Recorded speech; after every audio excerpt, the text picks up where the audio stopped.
Hello friends, स्वागत है आप सबका आपका अपना यूट्यूब चैनल अब पढ़ेगा इंडिया में। आज हम लोग इस वीडियो में देखेंगे जो हम लोगों ने ट्यूटोरिया का 5000 प्लस एमसीक्यू सीरीज स्टार्ट कर रखा है। उस सीरीज में आज आगे बढ़ते हुए हम लोग देखेंगे प्रैक्टिस सेट नंबर 4। इससे पहले 3 प्रैक्टिस सेट जो हैं वो ऑलरेडी अपलोडेड हैं, वो भी पूरे डिस्क्रिप्शन के साथ अपलोडेड है। अगर आप नहीं देखें तो जाकर प्लेलिस्ट से देख सकते हैं। इसका अगर आप लोगों को पीडीएफ चाहिए तो पीडीएफ के लिए वीडियो के दिए गए डिस्क्रिप्शन लिंक से जाकर टेलीग्राम ग्रुप ज्वाइन कर सकते हैं, या फिर टेलीग्राम में जाकर सर्च कर सकते हैं आप पढ़ेगा इंडिया।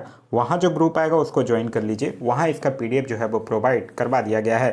तो चलिए अब बढ़ते हैं अपने क्वेश्चंस की तरफ। आज का जो हमारा पहला क्वेश्चन है वो यह कह रहा है कि भारत में पर्यावरण संरक्षण अधिनियम जो है वो कब पारित किया गया था। तो भारत में पर्यावरण संरक्षण अधिनियम जो है वो 23 मई 1986 को पारित किया गया था और 19 नवंबर 1986 को लागू किया गया था। तो इस क्वेश्चन का जो सही आंसर होगा वो होगा ऑप्शन नंबर सी, 1986 को। नेक्स्ट है कि निम्नलिखित में से कौन एक जो है वो कृत्रिम परितंत्र है। वन तो कृत्रिम परितंत्र नहीं है, झील भी नहीं है, समुद्र भी नहीं है, लेकिन बगीचा जो है वो एक कृत्रिम परितंत्र का उदाहरण है। तो इस क्वेश्चन का जो सही आंसर होगा वो होगा ऑप्शन नंबर डी, कृत्रिम परितंत्र।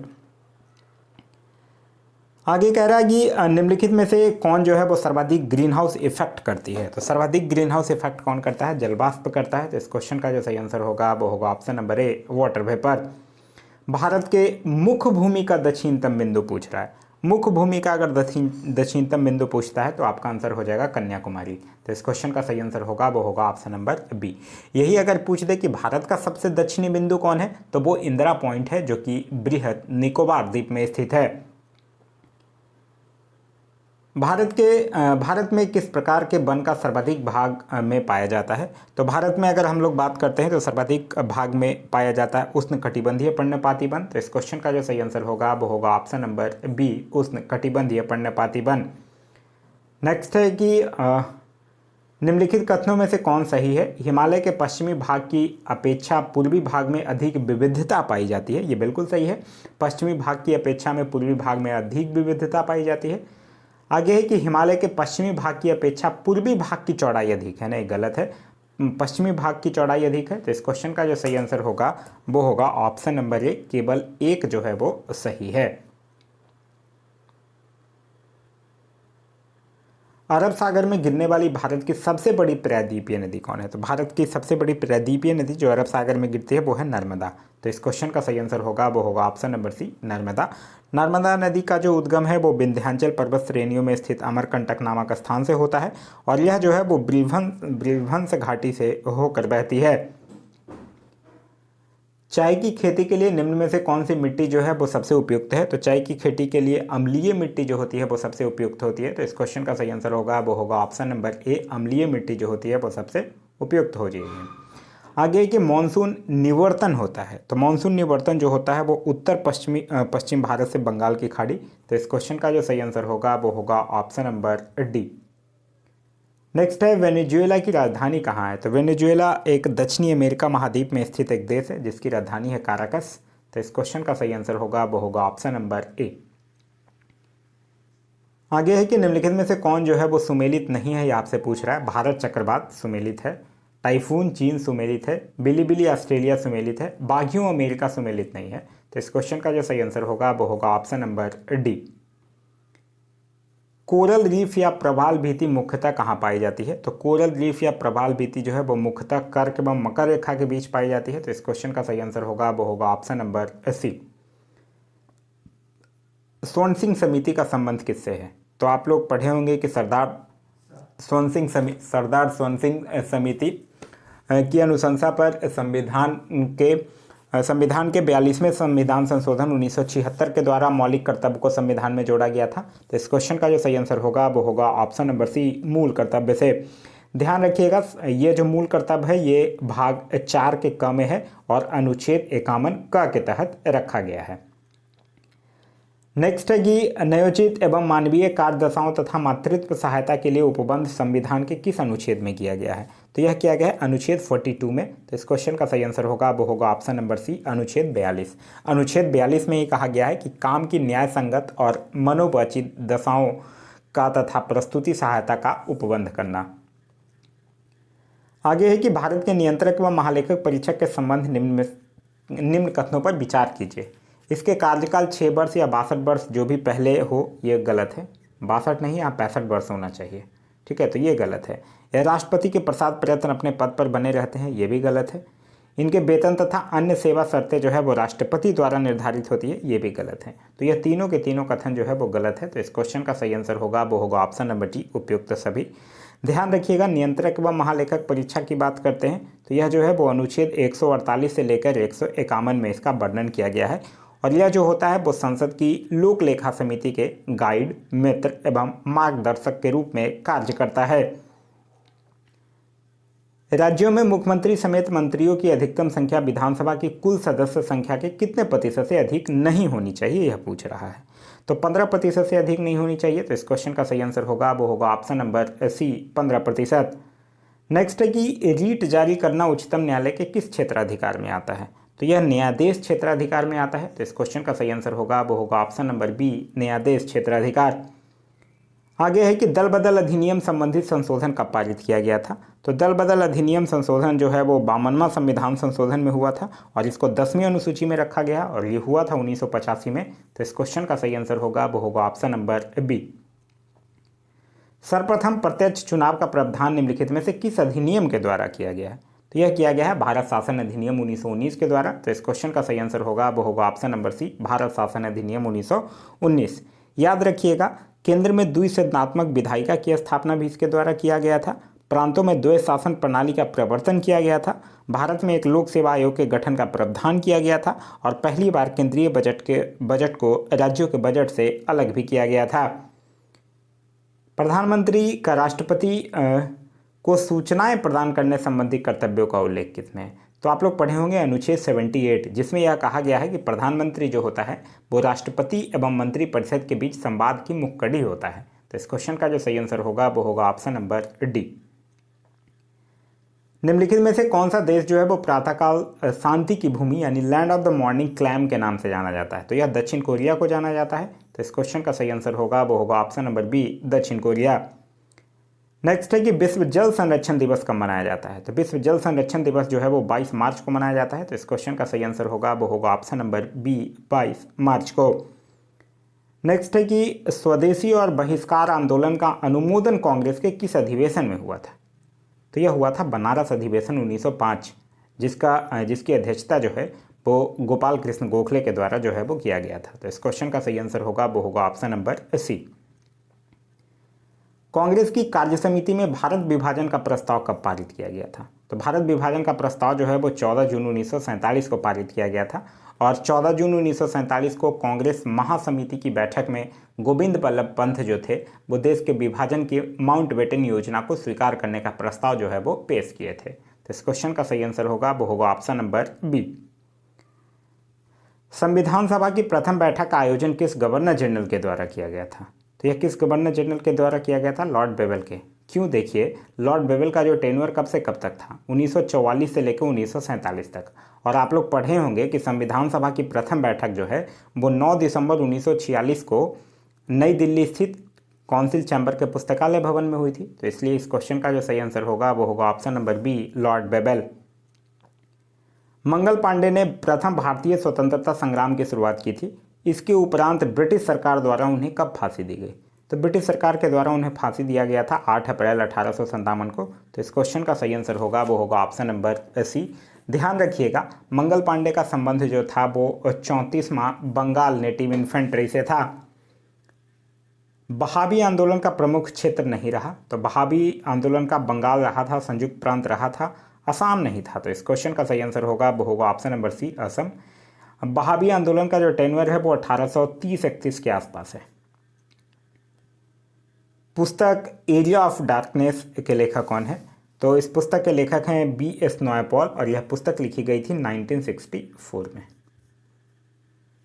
आगे है सूची 1 और सूची 2 को सुमेलित करने के लिए सूरत की संधि की अगर बात करते हैं तो यह 1775, पूना की संधि की अगर बात करते हैं तो 1817, पुरंदर की संधि की अगर बात करते हैं तो 1665 और देवगांव की संधि की अगर बात करते हैं तो 1803।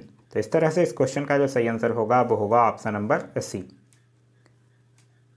नेक्स्ट क्वेश्चन है क्वेश्चन नंबर 30, कह रहा है कि निम्नलिखित में से किस ग्रंथ से गुप्त काल के बारे में जानकारी मिलती है। तो एक शूद्रक के द्वारा जो रचित है एक संस्कृत ग्रंथ जिसका नाम है मृच्छकटिकम। तो इस क्वेश्चन का जो सही आंसर होगा वो होगा ऑप्शन नंबर ए। कलिंग शासक खारवेल जो है वो किस धर्म का अनुयायी था। तो खारवेल जो था वो जैन धर्म का अनुयायी था। तो इस क्वेश्चन का सही आंसर होगा वो होगा ऑप्शन नंबर बी, जैन। और जैन धर्म के जो संस्थापक और प्रथम तीर्थंकर थे उनका नाम था ऋषभदेव। नेक्स्ट है भीतरी स्तंभ अभिलेख किस शासक से संबंधित है। तो ये स्कंदगुप्त से संबंधित है। तो इस क्वेश्चन का सही आंसर होगा वो होगा option number B, Skandagupta. Skandagupta से आप लोगों को याद होगा कि इसने ही गिरनार पर्वत पर स्थित सुदर्शन झील का पुनरुद्धार करवाया था। दक्षिण भारत में स्थित कैलाशनाथ मंदिर किस शासकों के द्वारा निर्मित है। तो यह जो है वो पल्लव शासक नरसिंह वर्मन द्वितीय के द्वारा निर्मित है। तो इस क्वेश्चन का सही आंसर होगा वो होगा ऑप्शन नंबर बी, पल्लव वंश शासक थे जिनका नाम था नरसिंह वर्मन द्वितीय। और इसी मंदिर के निर्माण से द्रविड़ स्थापत्य कला की भी शुरुआत होती है।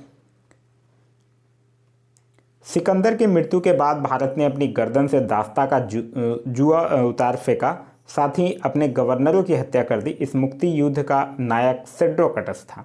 चंद्रगुप्त के विषय में यह किसने लिखा था। तो यह एरियन ने लिखा था। तो इस क्वेश्चन का सही आंसर होगा वो होगा ऑप्शन नंबर बी। नेक्स्ट है कि ध्वनि का प्रभाव मानव के मस्तिष्क में संवेदन कितने समय तक रहता है।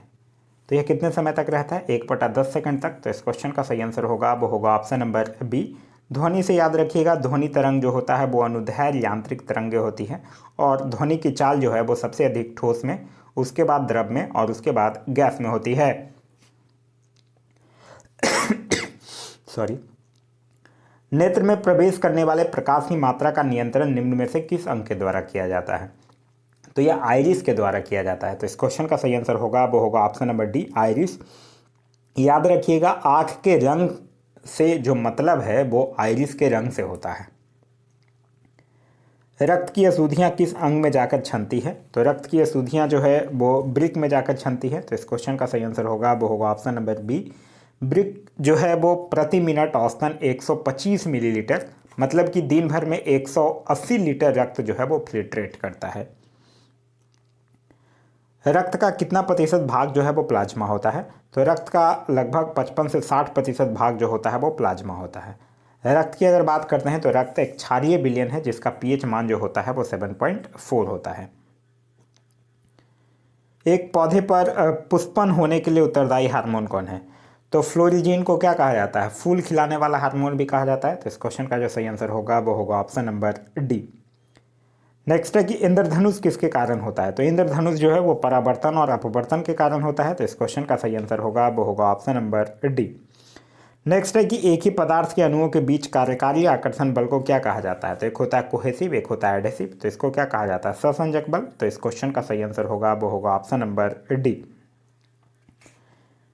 नेक्स्ट है कि किसी अभिक्रिया में भाग लेने वाले पदार्थ को क्या कहा जाता है। तो अभिक्रिया में भाग लेने वाले को क्या कहा जाता है, अभिकारक कहा जाता है। तो इस क्वेश्चन का सही आंसर होगा वो होगा ऑप्शन नंबर सी। नेक्स्ट है कि क्षारक को जल में घोलने पर क्या मुक्त होता है। तो ये OH- आयन मुक्त होता है। तो इस क्वेश्चन का सही आंसर होगा वो होगा ऑप्शन नंबर ए। फिर नींबू के रस का पीएच मान कितना होता है। तो नींबू के रस का पीएच मान की अगर बात करते हैं तो नींबू के रस का पीएच मान जो होता है वो होता है 2.2। तो इस क्वेश्चन का सही आंसर होगा वो होगा ऑप्शन नंबर बी। 7.4 से याद रखिएगा, अभी हम लोगों ने बताया था रक्त का पीएच मान 7.4 होता है। पीएच स्केल की अगर बात करते हैं तो सोरेनसेन जो थे वो 1909 में पीएच स्केल दिए थे। ठीक है। बादल और वायुमंडल का तैरना किस कारण होता है। तो ये श्यानता के कारण होता है। तो इस क्वेश्चन का सही आंसर होगा वो होगा ऑप्शन नंबर डी, श्यानता के कारण। नेक्स्ट है कि छाया में पनपने वाले पौधे को क्या कहते हैं। तो छाया में पनपने वाले पौधे को सियोफाइट्स कहा जाता है। तो इस क्वेश्चन का सही आंसर होगा वो होगा ऑप्शन नंबर बी, सियोफाइट्स। नेक्स्ट है कि मेनरहीन अंतर्राष्ट्रीय सीमा किन दो देशों के बीच है। तो यह जो है वो रूस और फिनलैंड के बीच है। तो इस क्वेश्चन का सही आंसर होगा वो होगा ऑप्शन नंबर ए, रूस और फिनलैंड के बीच। नेक्स्ट है कि जैव विविधता दिवस निम्नलिखित में से किस दिवस को मनाया जाता है। तो यह 22 मई को मनाया जाता है। तो इस क्वेश्चन का सही आंसर होगा वो होगा ऑप्शन नंबर सी, 22 मई। और इस बार 2022 का जो थीम था वो था building A shared future for all life. राष्ट्रीय खाद्य सुरक्षा मिशन की शुरुआत किस वर्ष की गई है। तो इसका शुरुआत जो है वो 2007 में। तो इस क्वेश्चन का सही आंसर होगा वो होगा ऑप्शन नंबर ए। नेक्स्ट है, भारत में मुद्रास्फीति के प्राकलन का सबसे प्रचलित माप कौन है? तो वो है सीपीआई। सीपीआई यानी कि कंज्यूमर प्राइस इंडेक्स। तो इस क्वेश्चन का सही आंसर होगा, वो होगा option number C, consumer price index यानी कि उपभोक्ता मूल्य सूचकांक। और इस उपभोक्ता मूल्य सूचकांक जो इंडेक्स है, इसमें मुद्रास्फीति की माप जो है वो खुदरा स्तर पर की जाती है, जिससे उपभोक्ता जो है वो प्रत्यक्ष रूप से जुड़े रहते हैं। अब इसमें जो लास्ट में स्मरणीय तथ्य दिए गए हैं उनके बारे में बात करते हैं। कह रहा है बौद्ध धर्म के संस्थापक थे, तो कौन थे? गौतम बुद्ध। गौतम बुद्ध का जन्म जो है वो 563 ईसा पूर्व लुम्बिनी नेपाल में हुआ था। इनकी मृत्यु जो है वो 483 ईसा पूर्व कुशीनगर उत्तर प्रदेश में हुआ। इनके बचपन का नाम सिद्धार्थ था और इनको 6 वर्ष की कठिन तपस्या के बाद 35 वर्ष की आयु में फल्गु नदी के किनारे ज्ञान की प्राप्ति हुई थी। आगे कह रहा है कि बुद्ध ने अपना पहला एवं सर्वाधिक उपदेश जो है वो बुद्ध ने पहला कहाँ दिए थे? सारनाथ में, और सर्वाधिक दिए थे श्रावस्ती में। बौद्ध धर्म में आत्मा की परिकल्पना नहीं है, जबकि पुण्य जन्म की मान्यता है। बौद्ध संघ में सम्मिलित होने की न्यूनतम आयु कितनी थी? 15 वर्ष थी। फिर कह रहा है गौतम बुद्ध ने आम्रपाली को सर्वसम्मति से स्त्री रत्न जो है वो घोषित किया था। फिर है कि सर एडविन अर्नोल्ड ने गौतम बुद्ध को एशिया का ज्योतिपुंज कहा था। फिर जो बौद्ध संगतियाँ के बारे में बात कर रहा है, प्रथम संगति जो हुआ था वो राजगृह में महाकश्यप की अध्यक्षता में अजातशत्रु के शासनकाल में। द्वितीय संगति वैशाली में सबाकामी की अध्यक्षता में कालाशोक के शासनकाल में। तृतीय संगति पाटलिपुत्र में मोगलीपुत्र की अध्यक्षता में और अशोक के शासनकाल में। चतुर्थ संगति जो है वो कुंडलबन काश्मीर में अध्यक्षता किया था वसुमित्र ने और शासनकाल था कनिष्क का। अब बात करते हैं जैन धर्म के। तो जैन धर्म के संस्थापक कौन थे? ऋषभ देव थे। जैन धर्म के 22वें तीर्थंकर थे अरिष्टनेमी और 23वें तीर्थंकर जो थे वो पार्श्वनाथ थे। महावीर स्वामी जो थे वो जैन धर्म के 24वें और अंतिम तीर्थंकर हुए थे और इनका जन्म यानी महावीर स्वामी का जन्म जो है वो 540 ईसा पूर्व कुंडग्राम वैशाली में हुआ था और इनकी मृत्यु जो है वो 468 ईसा पूर्व पावापुरी नालंदा में हुआ था। महावीर के अगर बचपन का नाम की अगर बात करते हैं तो महावीर के बचपन का नाम जो था वो वर्धमान था। इन्होंने 30 वर्ष की आयु में सन्यासी जीवन को स्वीकारा और 12 वर्षों की कठिन तपस्या के उपरांत ऋजुपालिका नदी के तट पर साल वृक्ष के नीचे इनको ज्ञान की प्राप्ति हुई थी। महावीर ने अपने शिष्यों को 11 गंधर्वों में विभाजित किया था। महावीर पुण्य जनन एवं कर्मवाद में विश्वास रखते थे। स्यादवाद और अनेकतावाद संबंधित कौन से है? तो जैन धर्म से ही संबंधित है। यह क्वेश्चन बहुत बार पूछा गया है एग्जाम में। प्रथम जैन भिक्षुणी थी, उनका नाम था चंपा। महावीर के प्रथम अनुयायी थे उनके दामाद, जिनका नाम था जामिल। जैन संगतियाँ 2 जैन संगति हुई थी। प्रथम हुआ था 300 ईसा पूर्व में पाटलिपुत्र में स्थूलभद्र की अध्यक्षता में और दूसरा हुआ था 512 ईस्वी में बल्लभी जगह का नाम है और क्षमा श्रवण की अध्यक्षता में। क्लियर है? तो यह था हमारा आज का वीडियो। आज का वीडियो आप लोगों को कैसा लगा कमेंट करके जरूर बताइएगा। साथ ही साथ इस वीडियो से कुछ सीखने के लिए मिला तो एक लाइक जरूर कर दीजिएगा। वीडियो पसंद आ रहा है तो अपने दोस्तों के साथ शेयर करना ना भूलें।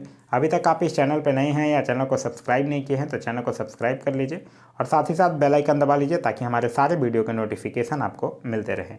Thanks for watching.